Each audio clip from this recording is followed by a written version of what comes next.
Hay algo que diferencia la energía nuclear de casi cualquier otra tecnología. Y es que no nació de un deseo de paz o de progreso. Para nada. Su origen está marcado por la guerra, una carrera desesperada contra el tiempo y una decisión que cambió el mundo para siempre. Hoy vamos a desentrañar esa historia, la de cómo esta fuerza increíble no se forjó en un laboratorio de ideas, sino en el mismísimo crisol de un conflicto mundial.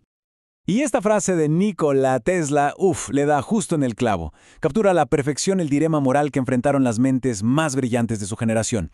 De repente se vieron en una encrucijada terrible. Usar su genio para crear el arma más destructiva jamás imaginada o arriesgarse a que sus enemigos lo hicieran primero.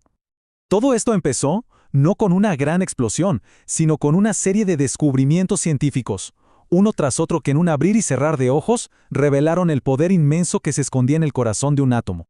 Lo que de verdad impresiona al ver esta cronología es la velocidad. Es vertiginoso. En menos de una década pasamos de apenas entender el átomo a saber exactamente cómo romperlo. Todo empieza con el neutrón de Chadwick en el 32. Esa fue la llave. 6 años más tarde, Hahn y Strassman hacen un hallazgo que francamente no entendían. Y solo meses después, Lise Meitner y Otto Frisch le ponen nombre y sentido a todo: fisión nuclear. En ese momento, la caja de Pandora estaba oficialmente abierta. A ver qué es exactamente la fisión nuclear. Imaginemos un núcleo atómico muy inestable, como el del uranio. Si le disparamos un neutrón, ¡pum!, se parte en dos, y al partirse, libera una cantidad de energía brutal. Y esto es lo crucial: libera más neutrones. Esos nuevos neutrones salen disparados y chocan con otros núcleos que también se parten, y así se crea una reacción en cadena. Ese es el secreto, tanto de un reactor para generar electricidad como de una bomba atómica. Claro, con la Segunda Guerra Mundial ya desatada, un descubrimiento así no se iba a quedar en los pizarrones de una universidad. ¡Para nada! Inmediatamente se convirtió en el premio gordo de una carrera armamentista desesperada, de altísimo riesgo, entre las potencias más grandes del mundo. Y esta tabla nos da una foto perfecta de la situación. Cada uno tenía sus propios problemas. Estados Unidos, con su famosísimo Proyecto Manhattan liderado por Oppenheimer, se enfrentaba a un desafío de ingeniería y de escala industrial nunca antes visto. El programa alemán, dirigido por el genio Werner Heisenberg, estaba estancado por lo que parece ser un error de cálculo fundamental. La Unión Soviética, con Kurchatov a la cabeza, simplemente no tenía suficiente uranio. Y mientras tanto, el programa japonés de Nishina subestimó, y de forma fatal, lo avanzados que estaban los demás. Pero, ojo, que esta carrera no era solo de naciones y ejércitos. En el corazón de todo estaban ellos, los científicos. Personas de carne y hueso que se enfrentaban a un conflicto ético y moral gigantesco sobre el propósito final de su trabajo.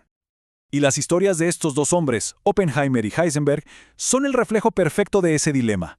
Oppenheimer, el padre de la bomba atómica, cumplió su misión, pero el resto de su vida fue una lucha interna, abogando por el control nuclear. Del otro lado del tablero, Heisenberg, líder del proyecto nazi, siempre sostuvo que fueron sus propias dudas morales y quizá un sabotaje muy sutil lo que impidió que Hitler tuviera la bomba. Dos genios, dos caminos radicalmente opuestos. Y esto nos lleva a uno de los grandes misterios de la historia moderna. ¿Por qué fracasó el programa nuclear nazi? ¿Fue un error de cálculo? ¿Un simple pero garrafal error en las matemáticas de Heisenberg? ¿O fue algo más? Una decisión consciente de un hombre que no quería poner el arma definitiva en manos de un régimen monstruoso? Lo más increíble es que incluso hoy, las grabaciones secretas de los científicos alemanes capturados al final de la guerra no logran resolver el misterio. Este sentimiento de arrepentimiento fue casi universal entre ellos. Hasta el mismísimo Albert Einstein, cuya famosa carta a Roosevelt en 1939, escrita por puro miedo a que los nazis se adelantaran, fue la chispa que encendió todo el proyecto estadounidense. Hasta él llegó a expresar este profundo pesar. Sus palabras nos dejan ver el peso enorme que cargaron muchos de ellos. Y no fue solo Einstein.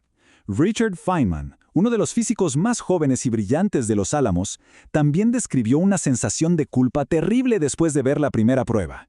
La realidad de lo que habían creado era simplemente monstruosa, superó todo lo que habían podido imaginar.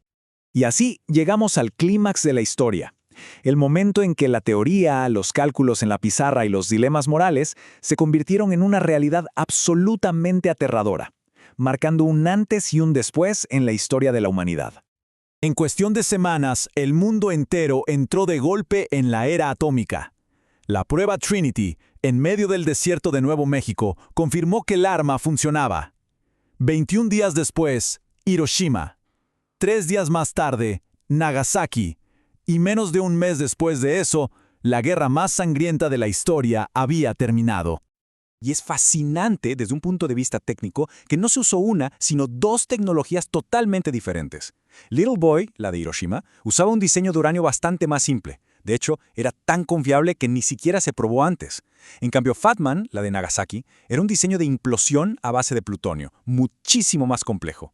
Era una réplica del dispositivo que habían probado en Trinity.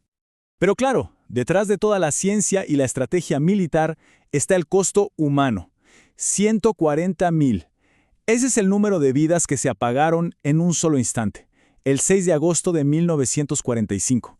Y 3 días después, 40,000 más. Aunque la bomba de Nagasaki era más potente, la geografía montañosa de la ciudad limitó un poco la devastación, pero el resultado fue igual de catastrófico. El fin de la guerra no significó el fin de la era nuclear. Al contrario, fue el comienzo de una nueva etapa para el mundo. Una definida por una dualidad muy extraña. La promesa de una energía casi limitada y, al mismo tiempo, el miedo constante a nuestra propia aniquilación. Pero este es solo una cara de la moneda, porque una vez que se le quitó su propósito bélico, el átomo empezó a mostrar su otro lado. La misma ciencia que borró ciudades del mapa comenzó a iluminarlas con energía limpia, a diagnosticar y tratar enfermedades con una precisión increíble e incluso a ayudarnos a conservar alimentos. De las cenizas de la guerra, de alguna manera, surgió la promesa del átomo para la paz. Al final del día, esa es la gran paradoja.